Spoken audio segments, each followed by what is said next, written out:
Olá, meu nome é Maria Cândida. Agora aqui começa mais um episódio do JL Podcast. Olá, eu sou o Lelis Guilherme e hoje a gente vai tratar de um assunto muito interessante que envolve a sua família e a nossa sociedade.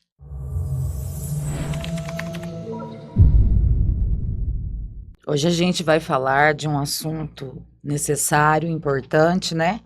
Para muita gente ainda insiste em tratar como brincadeira o bullying. E você já sofreu bullying? Várias vezes, Na Lelis. escola? Na escola. Vários ambientes, né? E na infância, na juventude? Na infância, eu acho que mais na infância. E o que você sentia? Eu era uma criança que eu não dava muito ouvido, porque eu fui instruída por um pai maravilhoso que o que as pessoas falavam, que deixavam de falar ou de achar, né, Era menos importante. era menos importante, mas eu tive vários amigos, Mas impacta? vários, sim. Um dos meus irmãos que não está mais aqui hoje, ele sofreu muito com bullying por conta da cor, né? Ele era diferente, ele era o mais moreno da sala. E isso, para ele, era muito pesado, Porque as pessoas não traziam, né? Sim, Por que eu tô perguntando isso para Maria Cândida? A gente atua com a prática de prevenção de bullying nas escolas da rede municipal desde o ano de 2017. Em 2018, a gente fez um programa de prevenção ao bullying dentro das unidades de ensino da rede municipal de Três Lagoas, em que a gente atendeu aí por volta de umas 3.000 crianças, ouvindo elas e falando sobre o que é o bullying. Porque a gente tinha uma lei federal que tinha saído no ano de 2015, a lei número 13.185. E a partir dessa legislação que era preventiva, a gente começou as orientações dentro das escolas, em 2015.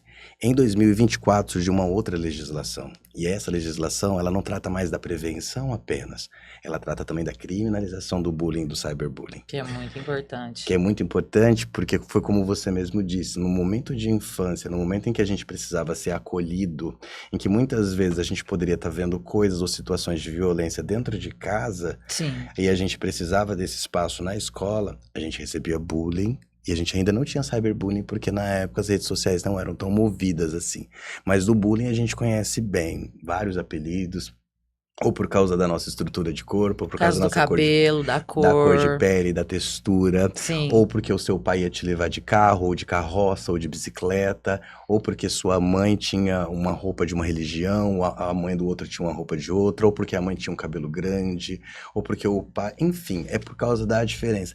Mas aí, quando você vai conversar com as crianças e você vai falar com elas sobre diferenças, e elas vivem num mundo ainda onde elas não conhecem o circuito da humanidade, elas desconhecem que a gente tem 8 bilhões de pessoas no mundo, para elas tudo é estranho e é novo. Sim. Só que elas estão chegando no mundo agora, e quem já está no mundo anteriormente são os adultos. E o que eles deveriam minimamente fazer é preparar elas, né? Quando a gente vai falar sobre bullying dentro das escolas, eu acho muito importante a gente falar, inclusive nesse espaço aqui, porque essa fala de hoje não é uma fala só para dentro da escola, mas ela é uma fala para casa. Porque muita Sim. gente fala do bullying dentro da escola, porque ele acontece na escola, ele vai na escola, ele vai na escola. Mas por que acontece na escola? Porque a escola é o segundo local de socialização do seu filho. O primeiro é a tua casa. É ali que ele adquire valores, é ali que ele adquire caráter. E tudo isso não é através do que você fala, mas é através do que Sim. você faz. As crianças copiam e colam exatamente o que os seus pais fazem. E aí, a gente pergunta, né? Qual que é o problema do bullying de verdade? É aquilo que acontece na escola ou é aquilo que a criança traz para a escola? Porque quando Às vezes uma brincadeira em casa, né? Que parece uma Parece uma brincadeira. brincadeira. E aí é uma ofensa. É uma ofensa aonde ele reporta isso dentro da escola. E qual que é a métrica da brincadeira que eu sempre uso com as crianças? É a seguinte: brincadeira é quando eu e você estamos dando risada de uma mesma Sim. coisa. A partir do momento em que a gente parou de dar risada e eu estou E que rindo, incomodou o eu outro. estou rindo e você está incomodado, não é mais Sim. brincadeira, é violência. E o pior é que muitas das vezes isso acontece perto da gente, né? Ao nosso lado. Do nosso lado, e a gente não percebe porque é tão naturalizado Sim. dentro da nossa cultura, da nossa Sim. prática, dos nossos valores, que a gente acaba não percebendo o que faz. Quando, por exemplo, eu vou falar com as crianças na escola, eu não simplesmente falo do bullying, eu pergunto para elas sobre violências. E aí eu dou exemplo para elas de violência. Eu digo para elas como eu sofri bullying na época de escola. Eu digo Sim. para ela do constrangimento E que eu elas nem passava. entendem que isso é uma violência, né? A partir Não. do momento que você leva essa informação para Aí elas ficam elas chocadas. ficam chocadas, porque até então era uma brincadeira que o amiguinho tava fazendo com ela, só que ela não gostava.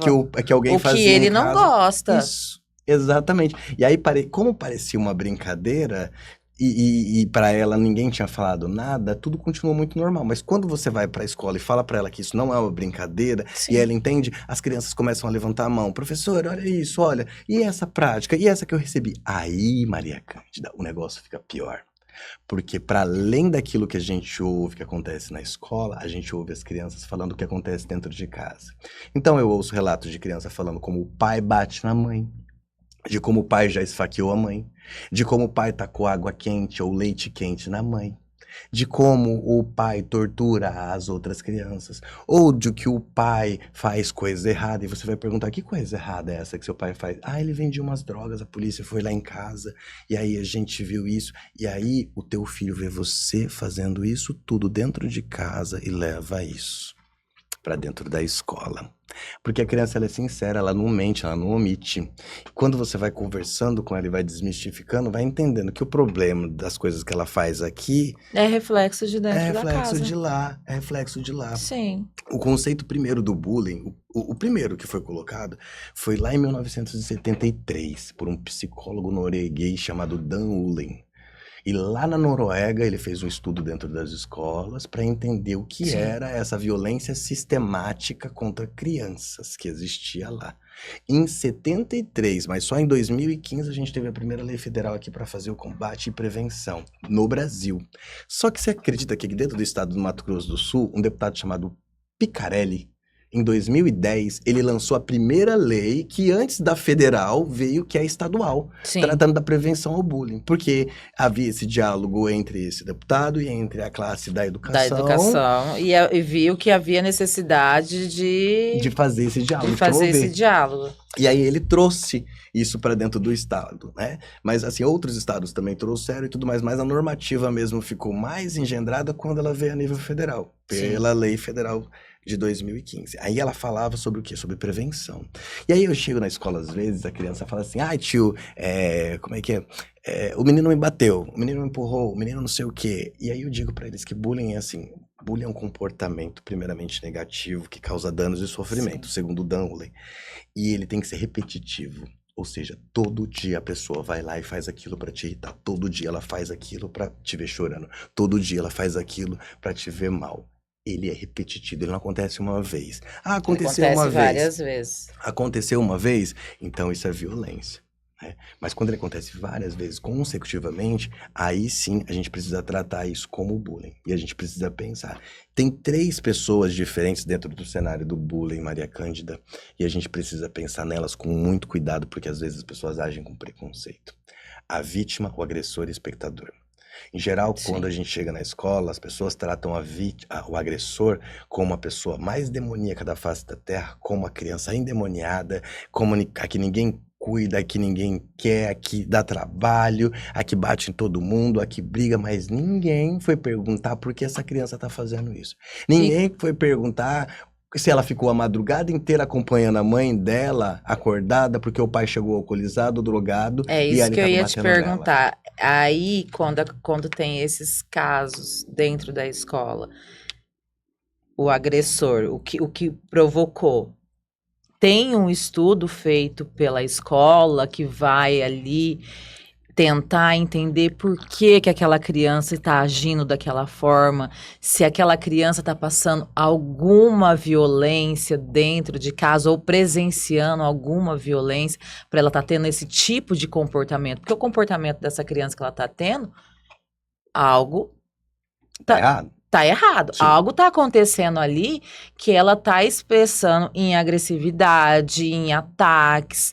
Porque não é normal uma criança ter esses tipos de comportamento. Agora- Para ela ter esse tipo de comportamento, ela está vivenciando isso. Aí você perguntou uma coisa interessante. O que que a escola tá fazendo para isso? A escola Tem um se... acompanhamento, a- chama os pais, né? Porque, e Uhum, geralmente, se chamar os pais não vão falar ali para professora ou uhum. para o responsável da escola que chamou. Ah, não, ele presenciou meu esposo. Porque muitas das vezes a vítima, ela se coloca no lugar de culpada. Ah, ele me bateu porque eu falei alto, porque eu provoquei. Aham, Nunca é culpa do agressor, é sim, culpa, ela se auto, né, tipo, se culpa ali de dizer assim, não, hoje ele tava nervoso, ele fez isso porque ele tava nervoso. Amanhã uhum. vai ser diferente. O que acontece é que, assim, entre a Que é realidade... a dependência, né, que essa vítima tem de encarar que aquilo ali é uma violência que tá fazendo mal não só para ela, como para os filhos que estão assistindo isso e que estão Sim, refletindo dentro do espaço escolar. eu tiro por mim quando eu era vítima na época de escola, quando eu era criança. Meu pai era alcoólatra, ele batia na minha mãe, ele chegava constantemente violento à noite, então a gente não dormia direito, ou Com quando a medo. gente dormia, dormia com muita preocupação.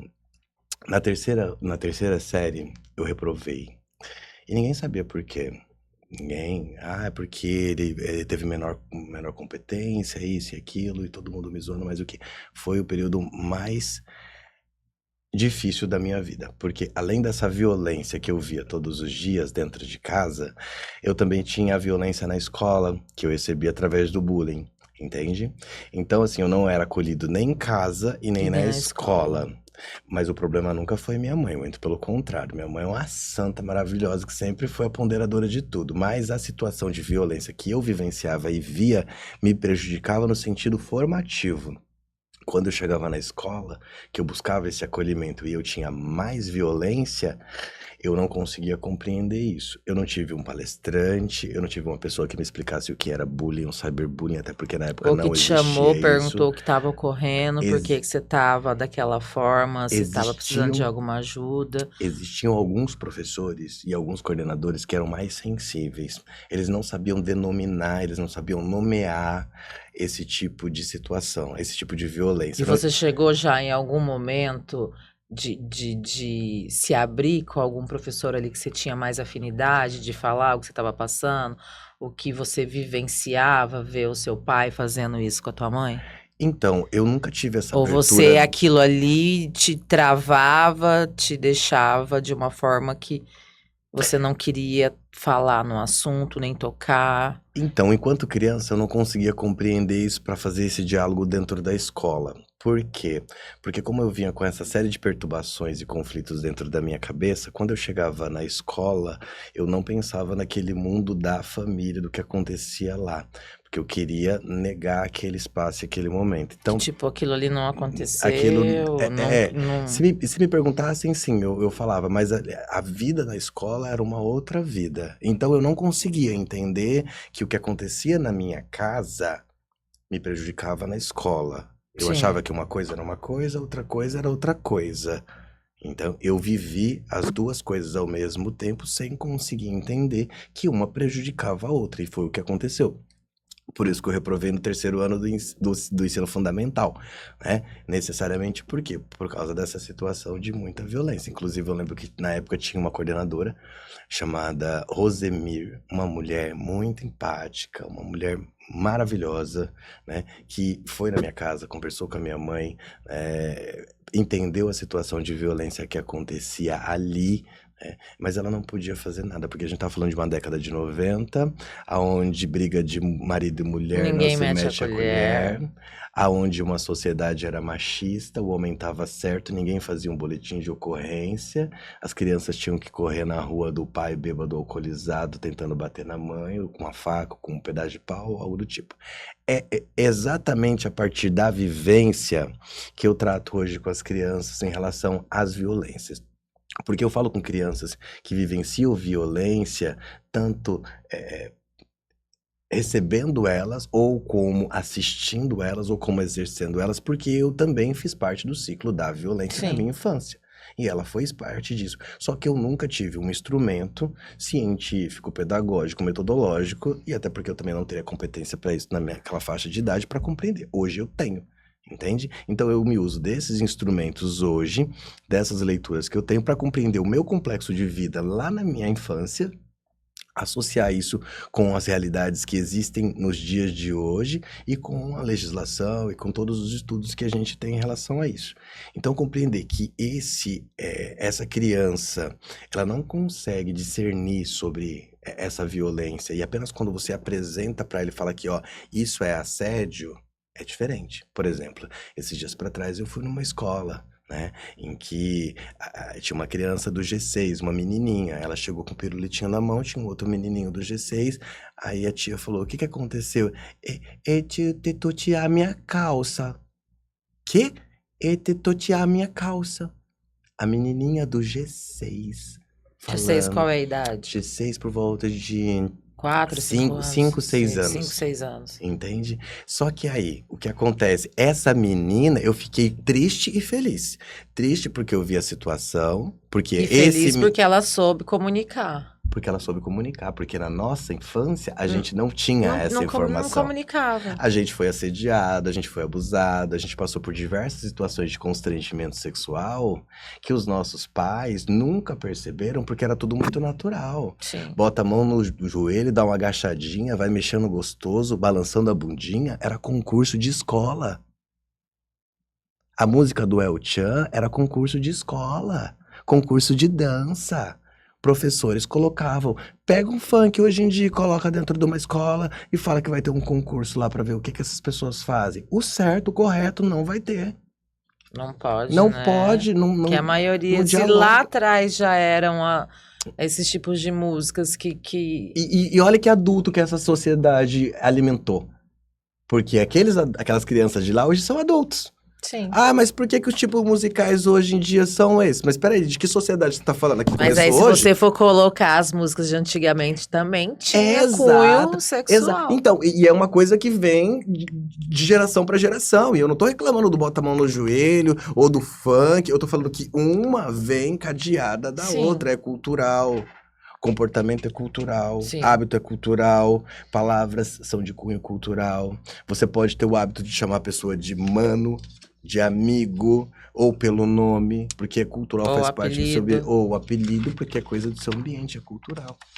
Só que a gente tem que entender o seguinte, nesse cunho do lance do bullying, a vítima, o agressor, ele tá precisando de ajuda porque alguma coisa tá acontecendo na casa dele. A vítima é sempre uma pessoa mais frágil, como eu disse pra você, naquele momento de infância, eu era a pessoa mais frágil Sim. na escola, então eu era a vítima, porque vítima na escola e vítima em casa. E os espectadores são aqueles que assistem, que estão ali agora batendo palma, mas amanhã... E que não tem uma atitude. Não, né? mas amanhã eles vão ser uma vítima. Sim. Porque o agressor, ele não tem amigo. O agressor, ele não tem colega. O agressor, ele só tem o quê? Escolhas. Hoje eu vou pegar aquele por causa do cabelo, amanhã eu vou pegar aquele por causa do tamanho do corpo, aquele eu vou pegar por causa da cor da pele, aquele ali eu vou pegar porque a mãe dele é solteira. Ah, tem isso também, viu? Tem isso também. E a gente, eu ouvi esses dias na escola piadas Sim. relacionadas a crianças que não têm pai ou que não têm mãe. Né? Piadas de muito mau gosto, que faziam com que as crianças chorassem, sabe? Comparativos, assim, que doíam no coração. Criança não tem pai, criança não tem mãe. Ela chega na escola, é obrigada a ouvir isso repetidamente. Ah, você não tem pai, né? É pior. Ah, você não vai brincar com a gente porque você não tem pai. Não. Ah, Eu porque cheguei sua mãe na- é solteira. Sabe qual que é o apelido que eles colocaram num menininho lá na escola? Visualização única. Por que, Eu, por que visualização única? Ele falou porque a mãe dele e o pai dele só viu uma vez, depois sofreram um acidente de carro. Eu falei, vocês chamam o seu amigo disso? De visualização única? Pesado, né? Você tá entendendo que isso é coisa de criança de quarto, quinto, terceiro ano falando? Aí você pergunta, por que a criança no sexto, sétimo ano, oitavo ano tenta suicídio? Desde quando tá sendo alimentado isso na cabeça dela?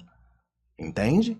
Pesado ouvir isso da palavra de criança. É pesado, sabe o quê? Você ouvir que criança pega o celular, criança que eu tô falando de terceira, quarta, quinta série, que ela usa Instagram, que ela usa Facebook, que ela usa TikTok, que ela usa Kawaii, que ela usa Free Fire, que ela pega o celular do vô e vê pornografia, e a avó manda ele tirar, a criança tirar, Porque a avó não tem a competência de ir lá e falar com autonomia pro marido, que não quer que ele fique vendo pornografia.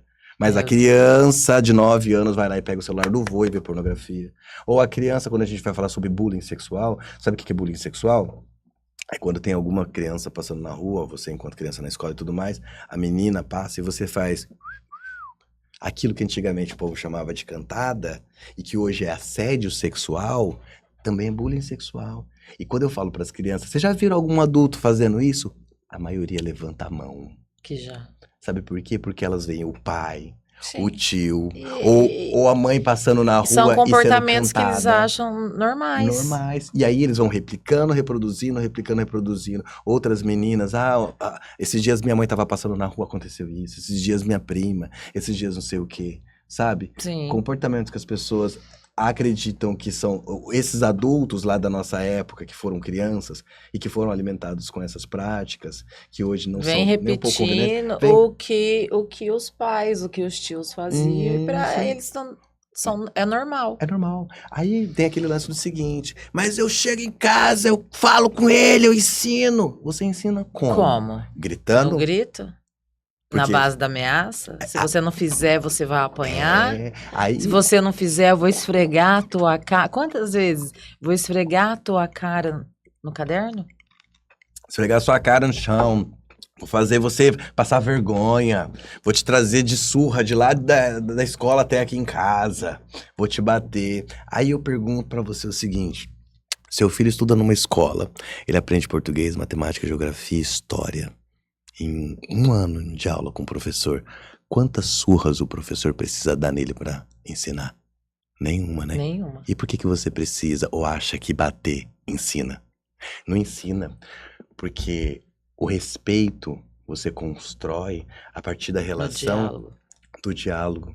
Eu tinha um respeito pela minha mãe, eu tenho um respeito pela minha mãe, porque a minha mãe ela construiu sempre com diálogo. Já do meu pai, eu Meu tinha pai era medo. com o diálogo e o olhar.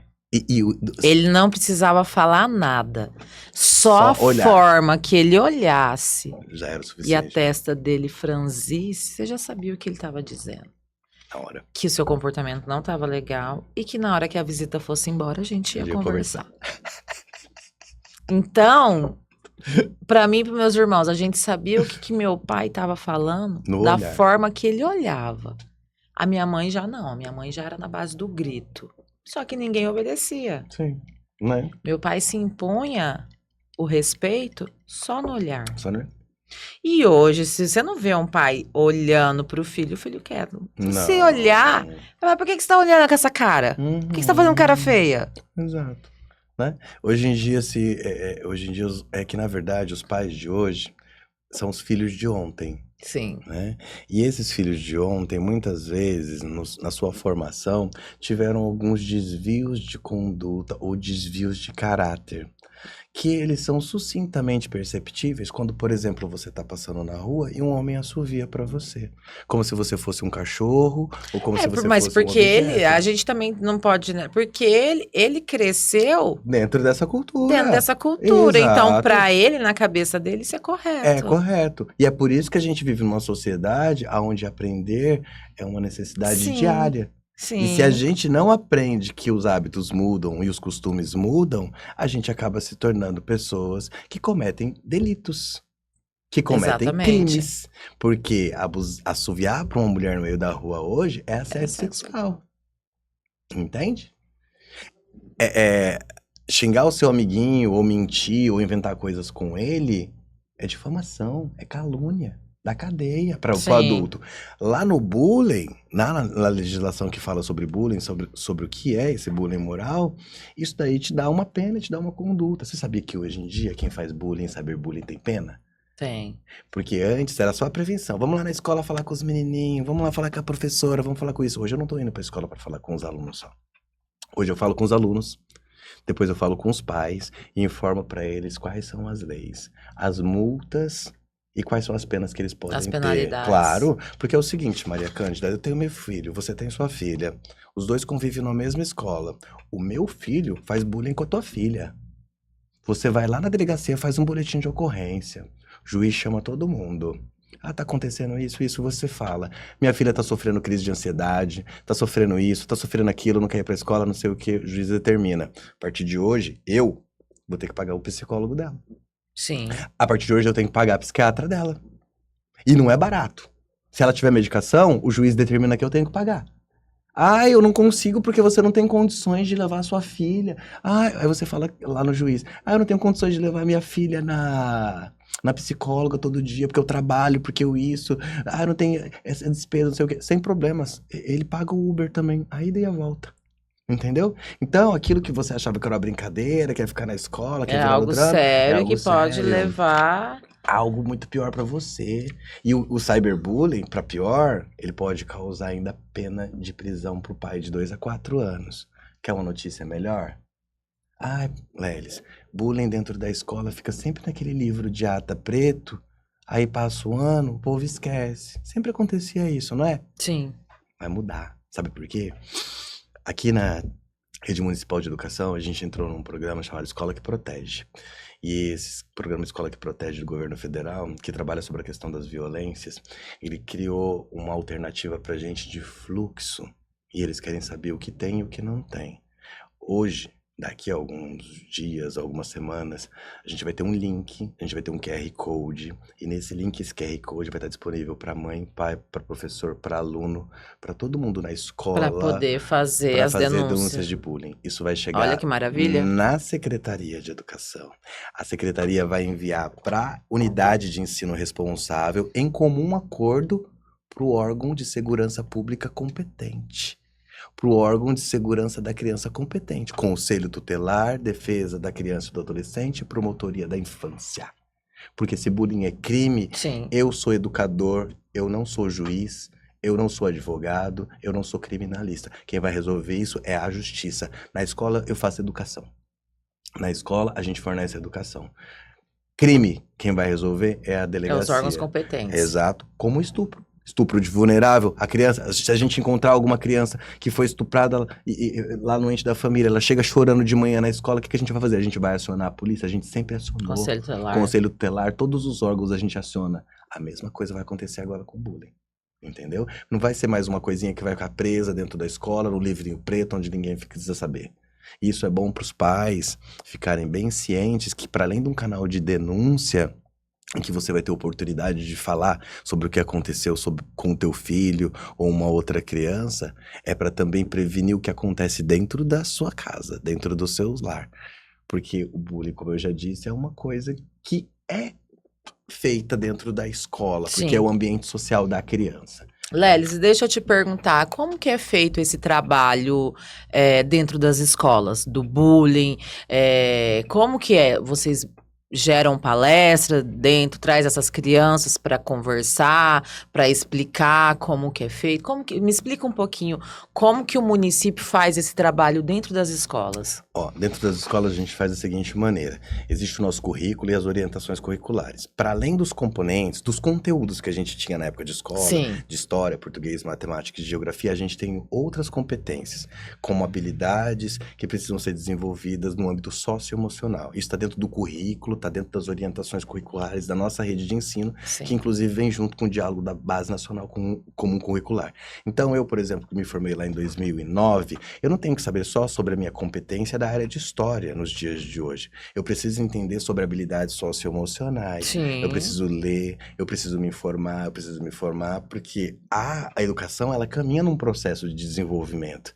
E a gente precisa entender que para as crianças entenderem, compreenderem melhor, a gente também Tá numa constante evolução. caminhar junto. Então, o professor de história, o professor de geografia, o professor de português, de matemática, todos esses professores, eles precisam estar amparados, eles precisam conhecer a temática do bullying. Existem materiais num site do MEC, do governo federal, chamado AvaMec. É um site gratuito do governo federal em que você pode fazer cursos relacionados à questão da prevenção do bullying, do cyberbullying. Eu tô fazendo uma agora recentemente voltado à reciclagem da justiça restaurativa. Depois vamos deixar essas informações no... Sim. para as pessoas que estiverem assistindo, né? Disponíveis. Poder estar acessando Deixar esse link disponível para vocês aqui, para que vocês possam acessar. Isso não é só para professor, é para família, é para você que é empreendedor, não é só para gente da educação, sabe por quê? Porque você que é empreendedor, tá dentro às vezes da sua área de trabalho e você tem um conflito com os seus funcionários. E aí, como que você vai resolver ele? Você vai contratar uma pessoa? Entra lá no Avamec. Lá tem coisas que você desacredita, inclusive para a formação humana, né? E a partir do quê? Voltando à questão das formações dentro das escolas. Os professores, eles recebem formação todos os anos, a gente vai para dentro das escolas, a gente oferta a formação para os professores, que é uma formação prática, é uma pedagógica e é também com alguns instrumentos que eu trouxe aqui para a gente falar sobre eles. Sim. Para além disso, a gente faz uma formação com as crianças, informando o que é, posteriormente com através de palestras com as crianças. Então, esse formato de palestra... Ou não, como que essas crianças são abordadas dentro da sala de aula? Dentro da escola. Dentro da escola, vamos lá. Quando eu vou fazer uma abordagem com eles relacionada à questão do bullying, do cyberbullying dentro da escola. Primeiro, dentro da sala de aula. Dentro da sala de aula. Eu levo, explico para ele o que é o conceito, quais são os 8 tipos de bullying que a nossa legislação conhece, da onde surgiu o bullying. Depois que eles entenderam todo esse contexto, e aí eu faço os comparativos com as pequenas situações do cotidiano deles, e eles mesmos vão exemplificando, aí eles vão assimilando dessa forma o que é o bullying, o que não é. Eles mesmos vão dando os nortes do que eles entendem como bullying, o que entendem como cyberbullying. Então fica uma coisa muito prática, fica uma coisa muito simples. Já quando a gente vai tratar com os pais, a gente já trata numa perspectiva do seguinte: atendemos os seus filhos, entendemos as demandas, também sabemos das violências que eles falaram que existem dentro de casa, agora vamos dialogar com a família. Porque muitas vezes a família chega com um 38 na frente da escola, falando, a culpa é da escola. Mas peraí, vamos sentar um pouquinho, seu filho veio da onde? Ele não veio da escola. Ele veio da sua casa. Sim. E na escola é um local de socialização. Se aqui acontecer um problema de conflito, é porque a gente tem pessoas, e pessoas têm conflitos, dilemas de mundos diferentes. Quando elas se encontram, esses dilemas, eles formam um conflito que é natural. Sim. Você gosta de água gelada, eu gosto de água com gelo. A gente tem uma diferença, né? Mas como que a gente resolve essa diferença dialogando? Uma coisa simples. Vou colocar mais água no meu para tirar mais gelo do seu, mais gelo do meu para colocar. É uma questão de diálogo, de ponderações. E aí a gente vai nessa perspectiva, conhecendo a demanda do aluno, depois a gente dialoga com os pais e faz a formação com os professores, promove essa formação com os professores. No intuito de quê? No intuito de que eles desenvolvam essas práticas no decorrer do ano e não apenas num dia pontual. Sim. Então eu vou na escola, na sala de aula e converso com alunos das salas. Depois, o professor vai faz esse trabalho durante o ano. Porque aí ele já tem essa sensibilidade de como fazer. Eu não faço palestras com os alunos, porque palestra é um monólogo onde você apresenta as coisas e eles ficam quietos e já era. Não. Eu faço uma roda de diálogos. Então, não é só que aí dá oportunidade para cada um expressar ali, né, a sua dúvida, a sua dor. A sua dor, ou o que tá passando, né? A sua violência. Que você começa a falar e você vai abrindo espaço ali para eles falarem o que eles estão sentindo. Isso. E aí, a gente tem que tomar muito cuidado, porque nesses pequenos espaços, você também pode abrir feridas. Você pode abrir brechas de buracos que estão muito machucados. Então, tomar muito cuidado com o tipo de palavra que vai se falar para essas crianças nas faixas de idade que são diferentes é muito necessário. Porque você não sabe como ela chegou dentro da escola. A gente precisa ter essa sensibilidade de acolher. A gente não tá ali para espantar, a gente tá ali para trazer essas crianças e trazer essas famílias junto. Sim. Né? Esse diálogo, ele é complexo, é um diálogo que exige um movimento muito maior, que além do professor e aluno, ele exige a comunidade escolar, ele exige os pais, ele exige a coordenação, ele exige a direção, porque cada um tem um trabalho em comum, um acordo nessa relação. Né? Se todos nós da sociedade, inclusive os pais, compreenderem que a educação é um trabalho coletivo e não é um trabalho só da escola, a gente consegue fazer algo bem melhor. Sim. E isso é muito complexo. Tem que haver a parceria, a união de todos para que a engrenagem continue Rodando, rodando. exato, porque a engrenagem ela só funciona Sim, bem lubrificada se a outra estiver funcionando bem sim. lubrificada. A partir do momento que um pai, por exemplo, deixa de participar, vamos falar da época da minha irmã, em que ela estudava na escola. A minha mãe sempre participou das APMs. A minha mãe, eu me lembro que na época da escola, da minha, que eu estudava, ela fritava pastel. Ela vendia pastel. Ela trabalhava junto com o pessoal da APM. Aí a gente ficou mais maduro, cresceu um pouco. Depois minha outra irmã, a Carla, mais nova, né? E aí a minha irmã fazia. A minha mãe trabalhava na APM da outra escola. A minha mãe fazia pastel na outra Na outra escola. escola. Porque é o sentido comunitário. A minha mãe estava Sim. devolvendo para a comunidade aquilo que a escola dava para minha irmã, que era acolhimento. Só que hoje, infelizmente, as pessoas perderam esse senso de responsabilidade. Elas colocam as crianças na escola como se fosse um depósito onde elas fossem pegar elas como se fossem roupas limpas. Educa aí. Vou colocar a roupa suja lá dentro, depois eu vou tirar a roupa limpa, tá? E volta. Ó, se tiver algum problema, tá, pai? Tá, professor, você pode me ligar que eu venho aqui e resolvo na hora, tá? Eu resolvo na hora, você tá ouvindo? Né? Já aquele chinelo na mão, já com outro tipo de ameaça, é algo muito complexo, sabe? O lance do cyberbullying, diferente do bullying, Maria Cândida, a gente precisa deixar um pouco claro também que assim, o bullying ele acontece aqui, no ambiente Sim. físico, o cyberbullying ele acontece em modo virtual. Então é uma foto, é uma imagem íntima, é uma imagem pessoal sendo exposta nas redes sociais, com adjetivos pejorativos que podem É um causar. cara se passando por criança e conversando com, Converso muito com as crianças sobre isso, e é por isso que eu oferecendo alerto. doce, oferecendo presente. Uhum. É os caras na internet, no TikTok, no Instagram, no Sim. Roblox, que o seu filho tá usando enquanto você não tá vendo, conversando com ele. A internet é uma cidade sem muro, sem porta e sem portão. Você deixaria seu filho pra beira do rio, sozinho, com 7, 8 anos de idade? Não, né? Por que você deixa ele no celular? Hã? E aí? Quem tá usando? Quem tá conversando com ele? Quem tá Tem conversando que com ser essa criança? monitorado, tudo. Monitoradíssimo. A gente precisa acompanhar. E não é nenhuma questão é, de cuidado extremo, não. Não, é É necessário, necessário. nesses tempos de hoje, em que a gente vê a maldade humana, porque nós somos adultos, Maria Cândida, e a Sim. gente sabe que nem todo adulto quer o bem para os nossos filhos, para as nossas crianças. E é por isso que a gente precisa dialogar com E eles. muitos pedófilos se passam por crianças para estar mexendo, para estar atraindo essa criança, Uhum. né? Então, por isso que é de extremamente importantíssimo ter o monitoramento dos pais, porque rede social, internet é para maiores de 18 anos. Ai, Não tinha celular? que estar ali, Não, celular não é coisa de criança. criança. Então, já Não. que liberou, que tenha um monitoramento, que deixe ali dentro daquele aparelho os locais seguros que essa criança pode entrar. Aonde ela pode ir, qual que ela pode passar, o que ela pode fazer, Isso. né? Porque a gente não pode generalizar. Também temos bastante aplicativos educacionais Muitos, e são muito que bons. ali ajudam uma criança que tem uma dificuldade na Que fala, tem uma síndrome, que que tem tem um uma síndrome, que tem transtorno. um transtorno, mas tem que ter Limite. limites Regra. e escolher ali o aplicativo ali correto, Adequado. adequado para a faixa etária daquela Sim, criança. sim. E esse diálogo é muito produtivo. Só que tem uma segunda fase dessa fala, desse lance do bullying, que eu acho muito fundamental.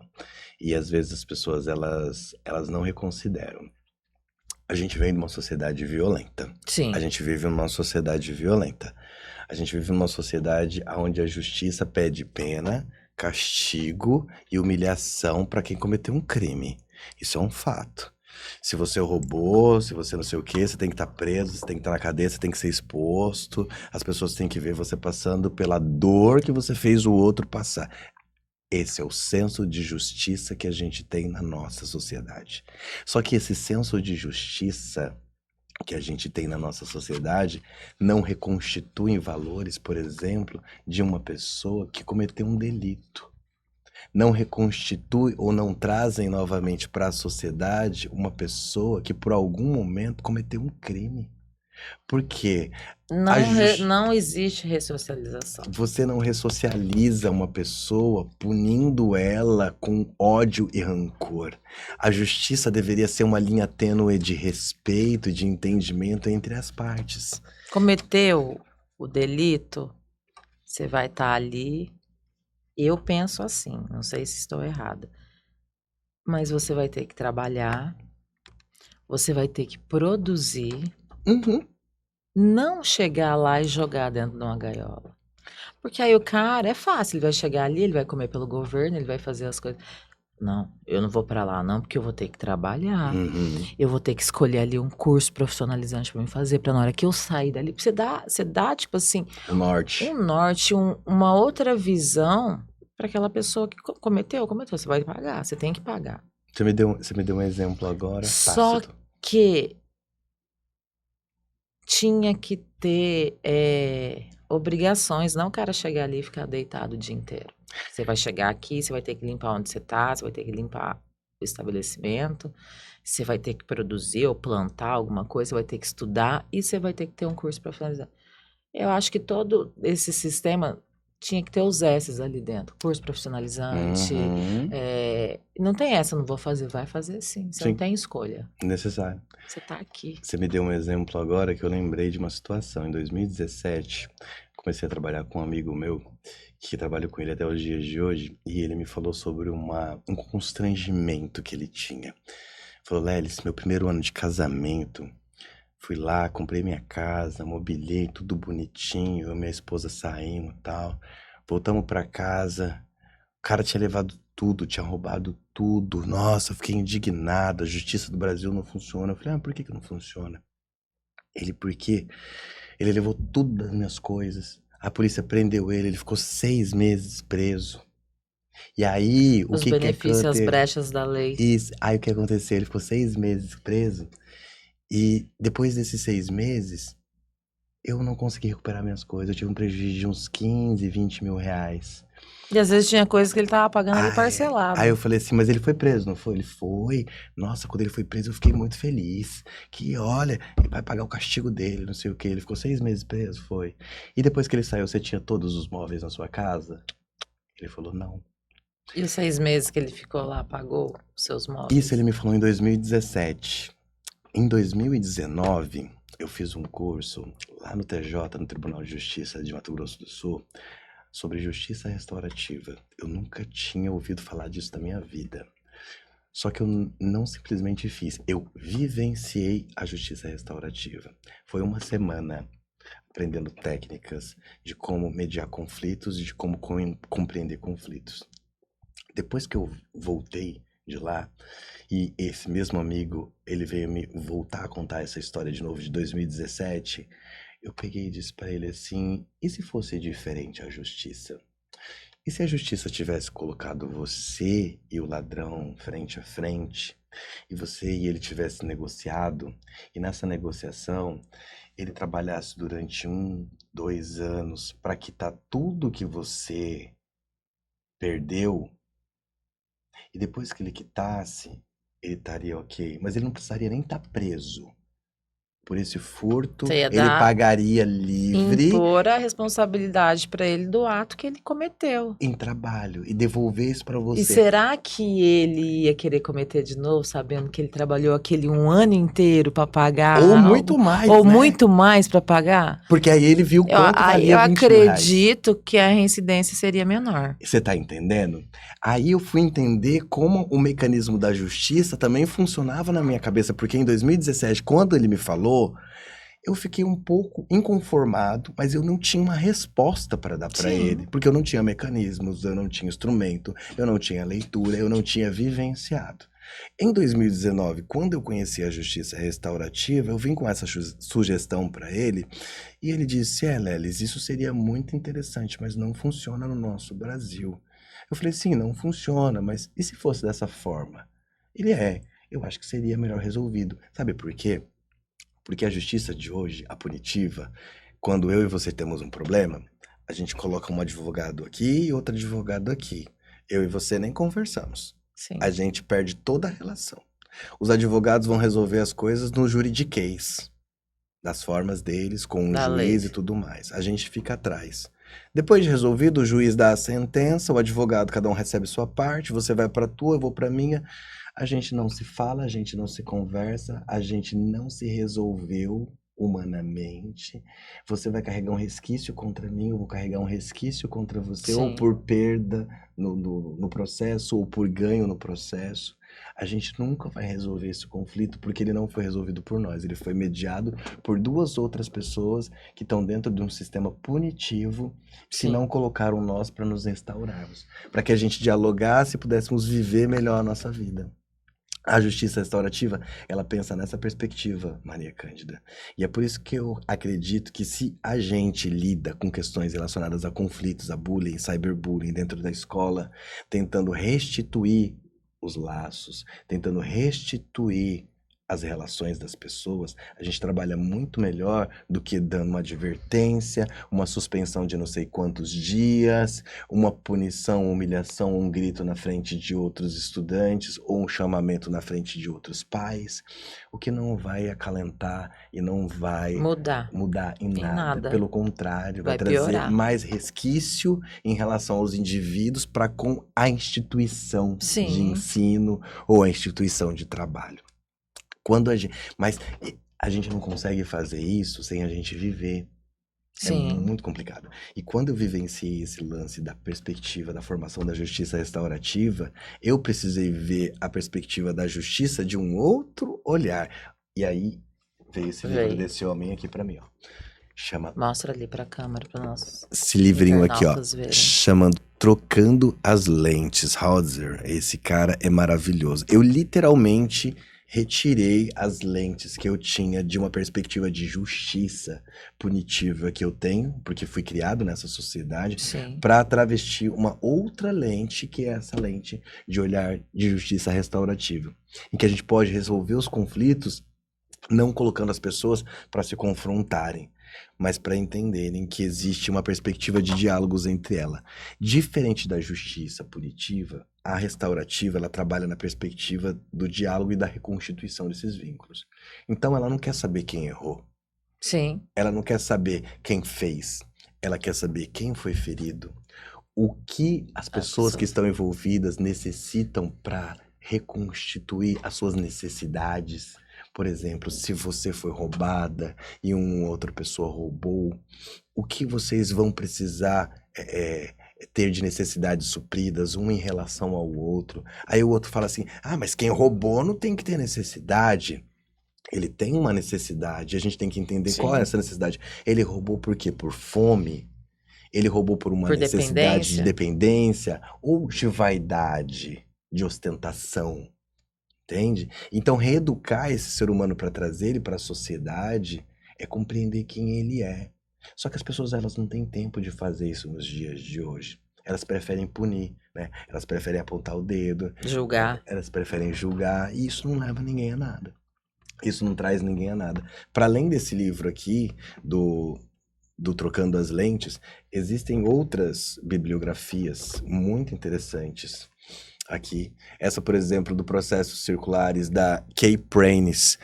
Kay Pranis é uma pessoa que faz umas leituras e, na verdade, ela traz uma questão das vivências, das práticas de justiça restaurativa, também para a linha teórica. Aí você pode até me perguntar, né? Mas, Lelis, da onde que surgiu esse lance de justiça restaurativa? De onde que ela vem? Ela vem da justiça? Foram os magistrados que inventaram? Foram as pessoas de competência, de leitura? Foram os estudiosos? Se eu falar pra você que não foi, sabe de onde que veio a justiça restaurativa? Das tribos africanas, das relações de Ubuntu, vem das tribos norte-americanas e vem das tribos brasileiras. As que nós tínhamos aqui. Porque como tribo é composta em geral de 50, no máximo 100 pessoas ali e tudo mais, quando tinha um problema na tribo, todas as pessoas eram chamadas para resolver o problema. E geralmente a pessoa mais velha, o xamã, né, era a pessoa que era conhecida como a pessoa da sabedoria, a pessoa que estava ali para fazer a escuta do problema e trazer uma melhor solução que fosse Para boa para todos. todos. coletiva. Então a justiça restaurativa não é algo que foi desenvolvido pela tecnologia do grande judiciário. Não. Eles simplesmente voltaram às nossas raízes, aos nossos momentos tribais de convivência, onde nós vivíamos em comunidades muito menores, para ver como que aquela galera não se matou naquele tempo. E Por- conseguia viver ali em harmonia Em entre harmonia, todos. entre todos, né? Eles não se mataram. E hoje a gente vê a nossa sociedade se matando. Sim. Um atrás do outro, e a vida vale um celular, a vida vale R$ 15, a vida Ou até vale... menos. A vida vale nada, entende? Nos dias de hoje. Porque as pessoas, elas estão muito convertidas, estão muito ligadas nesse lance do agora, do imediatismo, sabe? É muito complicado, é muito complexo. E a justiça restaurativa, ela trata isso de uma outra perspectiva. Ela não tem esse olhar processado, esse olhar microprocessado de ficar fazendo umas análises curtas. Sim. Ela faz uma análise muito mais ampla, né? Ela tem essa perspectiva.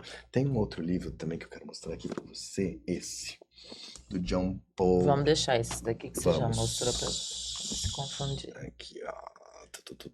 Esse mesmo. Transformação de Mostra ali pro conflitos. pessoal. Esse é um outro livro muito interessante de John Paul, que ele fala sobre a questão de como transformar o conflito. Vamos só pensar uma coisa. O que é um conflito pra você? É assim, ó. Você nasceu numa condição. Você foi criada pelo seu pai, pela sua mãe, ou você foi criada só pela sua mãe, ou só pelo seu pai, ou você foi criada pelo seu tio, ou pela sua avó. Essa é a sua condição de mundo. Sim. Eu tenho uma outra condição. Posso ter sido criado por uma avó, por isso, por aquilo. Esse é meu dilema de mundo. Minha realidade de mundo é essa. Você tem um dilema e eu tenho um outro dilema. Quando esses dois dilemas aqui, eles se encontram, automaticamente eles geram um conflito. O conflito, quando ele é resolvido, o conflito, quando ele é visto de uma forma positiva, ele traz conhecimento. Ele faz com que a gente cresça, que a gente construa. Por exemplo, se eu tenho uma religião, você tem uma outra, são dilemas diferentes. A gente vai ter um conflito de ideias, mas a gente tem que crescer os dois nessa relação para que a gente se autocompreenda, Se se respeite. respeite. Entende? Então, o conflito positivo é esse. Sim. Aí, vez ou outra, você tá lá na sua... Respeitando o espaço do outro e a opinião do outro. E a opinião... Não E tem tá problema, tudo bem. não tem problema nenhum. Sim. E às vezes meus sobrinhos estão lá em casa, estão ali conversando, não sei o que, eles começam a dialogar daquela forma, porque um não quer dessa forma, o outro não quer dessa forma, e outro... Aí minha mãe já fala, esses meninos não estão brigando. Eu falo, não, mãe, eles não estão brigando. Eles estão dialogando sobre interesses diferentes. Sim. Às vezes falam um pouquinho mais alto que o outro, mas assim, eles estão copiando quem? Eles estão copiando o que eles têm dentro de casa. Isso é natural. Só que eles dialogam. E isso é o bom. E aí eu falo pra minha mãe, deixa eles exercitarem esse diálogo dentro de casa. Às vezes, quando seu filho estiver conversando com o irmão dele e eles tiverem opiniões diferentes, deixe com que eles dialoguem. Desde que não haja ofensa física e ofensa verbal, é muito produtivo, é muito positivo deixar com que os dois conversem e dialoguem. Tem um outro livro aqui, muito bonzinho também, O Princípio da Não Violência. Esse daqui é do John Mary Miller, e ele trata de uma perspectiva mais gandhiana. É um princípio da não violência baseado na teoria de Gandhi, que fala sobre o princípio da não violência. Ou seja, Gandhi, ele não foi para a guerra contra os Estados Unidos, ou contra a Europa, ou contra a Inglaterra, quando eles estavam ocupando os seus territórios lá na Índia.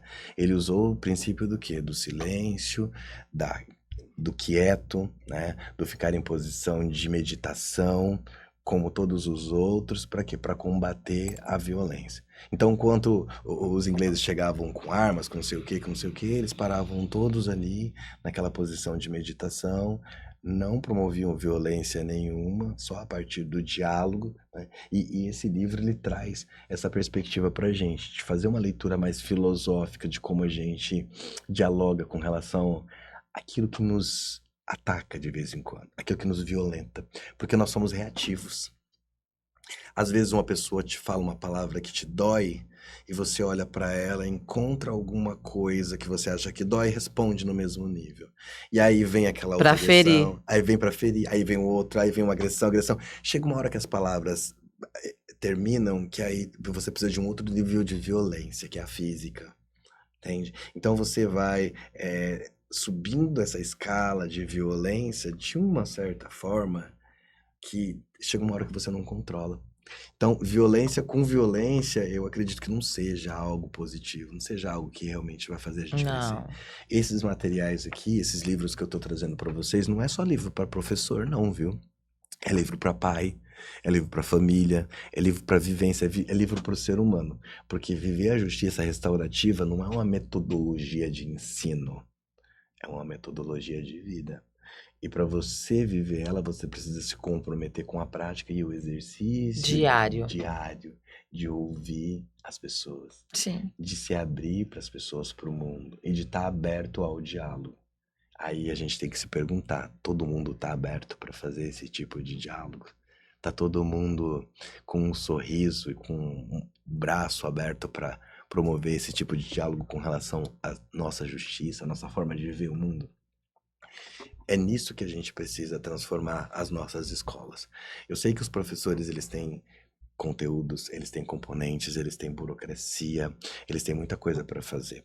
Mas dentro dos nossos espaços de diálogo que a gente tem na escola para dar um conteúdo de português, de matemática, seja do que for, a gente consegue socializar algumas habilidades com os alunos que são de entendimento, de reflexão, de compreensão, de saber que o meu coleguinha, ele tem um nível de desenvolvimento diferente do meu, então eu preciso dar uma ajudinha para ele vir junto comigo. Entender que as crianças têm níveis de Tem suas as suas limitações. limitações, elas têm níveis de desenvolvimento diferente para Diferente. várias situações. O Guilherme, ele pode ter um raciocínio mais rápido, uma forma mais prática ali de estar entendendo aquela matéria do que o Joãozinho do lado. Exatamente. E tá tudo E bem, e a gente tem que respeitar as limitações de cada de um. cada um. Alguns têm umas estratégias que são Sim. mirabolantes. E Lelis, deixa eu te perguntar, esse trabalho que vocês fazem dentro das escolas, fazem com os pais também? Sim, todas as reuniões, todas as atividades que são feitas com as crianças, a gente solicita A presença dos a pais. presença dos pais. E esses pais são presentes, eles participam. Então, a gente vai fazer esse primeiro teste para agora, esse ano. No ano passado, nos outros anos anteriores, a gente fazia um diálogo um pouco mais ameno com os pais, falando sobre algumas situações e condições. Mas depois da legislação que criminalizou o bullying, o cyberbullying, agora a gente vai vir com um diálogo um pouco mais incisivo, demonstrando para ele que não é um convite para a escola, para a reunião da escola, é uma convocação. Porque assim como o seu filho tem a obrigação de estar lá e a gente tem a obrigação de estudar e de dar um bom ensino para eles, vocês também têm a obrigação de participar. Eu não posso, eu trabalho, eu isso, eu aquilo, eu também trabalho, eu também muitas vezes não posso, mas final de semana eu tô estudando e tô lendo para ajudar você e seu filho em casa. E a gente precisa tirar de uma coisa, de uma diversão, às vezes de um campo de trabalho para atender a necessidade da criança. Porque na sociedade, Maria Cândida, as pessoas se esqueceram de uma coisa. A prioridade absoluta na sociedade é para a criança. Sim. Essa é a prioridade absoluta. E se um pai e uma mãe não têm consciência disso e colocam a prioridade como uma outra, porque eu tenho que trabalhar, eu tenho que sobreviver, sim, eu compreendo, tenho que trabalhar e sobreviver. Coloque uma outra pessoa que seja corresponsável para ir nessa reunião, para participar. Para estar presente. E porque muitas vezes também só as mulheres participam dessas reuniões. Sim. Entende? É cultural você ver em reunião de pais Só as e mães. mães, As mães, as avós, as tias. as tias responsáveis pelaquela criança. Exato. Eu acho muito importante a gente reforçar os canais que as pessoas podem estar entrando e fazendo as denúncias, como você... Queria que você me explicasse um pouquinho mais a respeito disso que vão ter dentro das escolas. Uhum. É aplicativo? Como que vai ser?